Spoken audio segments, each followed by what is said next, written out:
आज का जो मार्केट था सिर्फ उसी को समझ में आया होगा जो इस मार्केट को ऑपरेट कर रहा है। बाकी इन्वेस्टर्स के समझ के परे वाला आज का मार्केट रहा है। मैं सिर्फ इंडियन मार्केट्स की बात नहीं करूं, ग्लोबली जो हो रहा है बाजार के अंदर वो समझ के परे वाली चीज यहाँ पे हो रही है।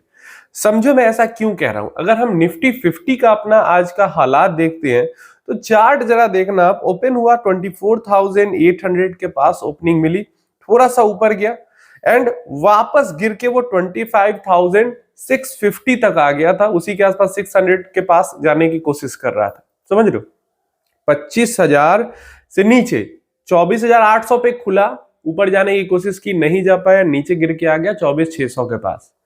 एंड वहां से जो मार्केट के अंदर रिकवरी शुरू हुई वो 24,600 तोड़ने के बजाय 25,100 के आसपास चला गया, 25,100 के पास। तो भयंकर एक तरफा रैली हमें 11:30-12 बजे के करीब से देखने को मिली। आगे अगर इस चीज को हम समझने की कोशिश करते हैं, हमारा जो लार्ज कैप इंडेक्स है वो 1% से ऊपर, जो लार्ज कैप निफ्टी 200 इंडेक्स है वो भी 1% से ऊपर, निफ्टी 500 फ्लेक्सी कैप का जो इंडेक्स है वो भी 1% से ऊपर, हमारा जो मिड कैप इंडेक्स है वो भी ऑलमोस्ट 1% ऊपर, वॉलेटिलिटी इंडेक्स डाउन हुआ है 8% से, जो हमारा mid cap small cap index है वो 0.5% के आसपास ऊपर था, और माइक्रो कैप इंडेक्स है वो समवट पॉजिटिव में था। नहीं तो large and mid cap index की बात करते हैं, मल्टी कैप इंडेक्स की बात करते हैं, ये सब ऑलमोस्ट 1% के आसपास हमें ऊपर देखने को यहाँ पे मिली जाते हैं। सेक्टोरल इंडेक्स की बात करते हैं तो वहां पे भी ऑटो बहुत शानदार यहाँ पे परफॉर्म कर रहा था। सिर्फ आईटी निगेटिव में था 0.5%, और हेल्थ केयर इंडेक्स हमारा निगेटिव में था। तो आईटी जो निगेटिव में था वो हम उसको जोड़ सकते हैं, क्योंकि नैस्डैक का जो फ्यूचर्स है, नैस्डैक 100 का फ्यूचर्स है वो बहुत ज्यादा प्रेशर में दिख रहा था। इस कारण से हमें हमारा भी आईटी इंडेक्स जो है वो उतना बढ़िया यहाँ पे नहीं कर रहा था। मैं मतलब यूएस मार्केट को बहुत ज्यादा रिजेंबल करता है हमारा मार्केट, इसलिए मैं ऐसा कह रहा हूं। अब ऑयल एंड गैस भी काफी अच्छा आज कर रहा था। ऑयल एंड गैस इसलिए अच्छा क्योंकि रिलायंस के अंदर में जबरदस्त तेजी दिखी है। इसके अलावा हमारे पास जो रियलिटी इंडेक्स है वो भी काफी टाइम बाद आज रियलिटी और मेटल दोनों बहुत पिट रहे थे, तो आज थोड़े से पॉजिटिव में इनको क्लोजिंग मिली है। तो ये सब चीजें जब हम देख लेते हैं, इसके बाद हम आते हैं गोल्ड और सिल्वर पे। सबसे ज्यादा ट्रेडिंग वॉल्यूम सिल्वर बीज गोल्ड बीज के अंदर ही होता है। तो अगर इसको देखें तो गोल्ड काफी ज्यादा गिरा हुआ था, आज 5% से ज्यादा गिरा हुआ था मिड दिन के दौरान, और मिड दिन क्या 2 बार गिरा है, खुला और खुलते के साथ गिरा, वापस रिकवरी हुई, वापस गिरावट हुई एंड वापस रिकवरी हुई। ये 3 बार ऊपर नीचे हुआ है। इतनी ज्यादा वॉलेटिलिटी गोल्ड के अंदर, इतनी ज्यादा एक्सेसिव वॉलेटिलिटी, क्लोजिंग मिली है तो ऑलमोस्ट 2.5% के आसपास डाउन था। सिल्वर की बात करते हैं तो आज के दिन में भी खुला, गिरा, रिकवरी हुई, वापस से गिरा, वापस से रिकवरी हुई, फिर भी 12.5%, 12.5% के आसपास सिल्वर भी हमें यहाँ पे डाउन देखने को मिल गया है। तो चलिए क्या देखने को मिला है, गोल्ड सिल्वर ईटीएफ में भी रिकवरी हुई बंद होने से पहले। हमारे जो सेक्टोरल इंडेक्स है, इंडाइसेस हैं, जो नॉर्मल डाइवर्सिफाइड इंडाइसेस हैं, सेंसेक्स, निफ्टी 50, ये सब जो इंडेक्स है सब के अंदर में हमें 11 बजे के आसपास के बाद, 11:30 के बाद से हमें रिकवरी देखने को मिली है। अब इसके कई कारण हो सकते हैं, कई कारण हो सकते हैं जिसके बारे में आगे चर्चा हम करेंगे, लेकिन वहीं हम थोड़ा सा एशियन मार्केट्स की बात कर लेते हैं। हमारे जो पीयर्स है, आसपास के बाजार हैं, उनकी चर्चा कर लेते हैं। तो निकेई जो है जापान का मार्केट, वो आज 1.27% डाउन था। Straight time Singapore 0.26% down. Hang Seng Hong Kong का बाजार 2.5% ऑलमोस्ट डाउन था।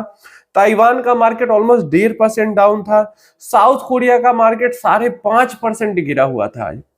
इसके बाद थाईलैंड का मार्केट 0.5% गिरा हुआ है ऑलमोस्ट। जकार्ता भी 5% से ज्यादा गिरा हुआ था, और संघाई चाइना जो है वो भी 2.5% से ज्यादा यहाँ पे हमें गिरा पड़ा हुआ दिख गया। अब ये जरा समझने की चीज है कि पूरे एशिया का बाजार जहां पे गिरा पड़ा है, 1-1, 2-2, 5-5% तक एशियाई बाजार गिरे हुए हैं, वहीं हमारा बाजार आज 1% से ज्यादा ऊपर था। क्यों? कल गिर गया था इस कारण। तो कल तो हमारे गिरने का बजट था कारण, कोई नॉर्मल कोई रीजन तो था नहीं जिसके कारण गिरा हो, बजट के कारण ही मार्केट गिरा था ओवरऑल। और आज भी गिरना ही था, बजट के ही कारण आज भी गिरता, लेकिन 11 बजे के बाद हमारे मार्केट में हो गई रिकवरी, और बाकी पूरे जो हमारे पीयर्स है, एशिया के मार्केट्स हैं, वहां पे भयंकर तरीके की गिरावट पूरे दिन चली है। यूरोप के अंदर इस तरीके की गिरावट नहीं है। यूरोप के अंदर जो मार्केट्स हैं वो पॉजिटिव में है। जो अमेरिका है, अमेरिका के अंदर में थोड़ी बहुत वॉलेटिलिटी है, थोड़ी गिरावट हुई थी, उसके बाद से वापस रिकवरी हो गई। एक तो ये भी कारण है कि हमारा मार्केट कभी कभी अमेरिका को देख के चलता है, तो अमेरिका के अंदर फ्यूचर्स जो है डाउ जोन्स के वो गिरे, फिर रिकवर भी हो गए। तो इसीलिए मैंने कहा कि आज का जो बाजार था वो समझ से परे वाला बाजार था। यूरोप सही चल रहा है, अमेरिका सही है, यूरोप के अंदर दिखे गिरावट तो समझ में है, अमेरिका के अंदर अब दिखेगा 7-8 बजे के बाद कि क्या होता है। लेकिन एशिया के अंदर एक हमारा मार्केट है ठीक ठाक, बाकी मतलब 1% से ऊपर, और बाकी बाजार 5-5% तक टूटे हुए हैं। कोई स्पेसिफिक रीजन मैं ढूंढने जाता हूं कि क्यों एशियन मार्केट्स के अंदर में सेल ऑफ हुए, तो कहीं कोई कुछ न्यूज में कोई स्पेसिफिक रीजन नहीं बनाया जाता। कह दिया जाता है कि हाँ, एआई रिलेटेड स्टॉक्स को पेड़ से भरोसा उठ रहा है, एआई रिलेटेड स्टॉक्स टूट रहे हैं, इस कारण कोरिया का बाजार टूट रहा है, एशियाई बाजार टूट रहे हैं। कहीं पे मिलती है कि मेटल्स क्योंकि टूट रहे हैं भयंकर तरीके से, इस कारण इक्विटी टूट रहा है। ये सब अलग अलग रीजन मिल जाते हैं। अगर हम अपने बाजार के लिए देखने जाए कि हमारा मार्केट आज पॉजिटिव क्यों था, तो हमें रीजन मिल जाते हैं कि चलो ईरान और यूएस का जो टेंशन है वो कम हो रहा है, डिक्लाइन हो रहा है।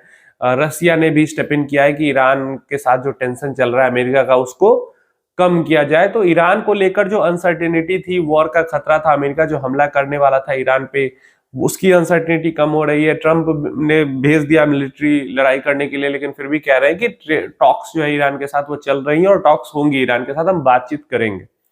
तो इस कारण से अनसर्टेनिटी कम हुई। अनसर्टेनिटी कम हुई तो क्रूड ऑयल के प्राइस में थोड़ी सी गिरावट आई, बहुत ज्यादा गिरावट नहीं आई है, थोड़ी सी गिरावट आई है, तो उस कारण से हमारा मार्केट ऊपर था।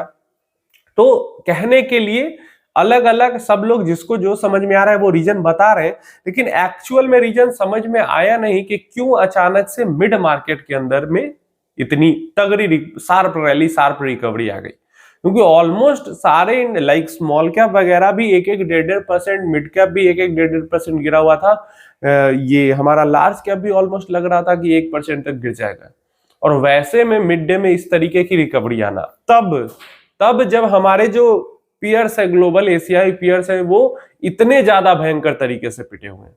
तो उम्मीद नहीं थी कि इतना ज्यादा भयंकर पिटाई होगा, और ना उनकी इतनी ज्यादा भयंकर पिटाई क्यों हुई इसका स्पेसिफिक कोई सही रीजन समझ में आ रहा है, और ना हमारी मिड डे में रिकवरी क्यों हुई इसका कोई स्पेसिफिक रीजन समझ में आ रहा है। और यही चीज होती है ऑपरेटर्स का गेम, कि समझ में नहीं आता है। अब कल का आप ये हम नहीं कह सकते कि कल हमारी गिरावट हो गई थी इसलिए हमारी आज गिरावट नहीं हुई है, ऐसी बात नहीं है। रुपया थोड़ा सा अपना स्ट्रेंथ, अब क्या ही मैं कहूँ, 91.5 पे खड़ा है रुपया, तो स्ट्रेंथ क्या ही दिखाएगा, लेकिन गिरा नहीं है तो कह सकते हैं कि स्ट्रेंथ दिखाया।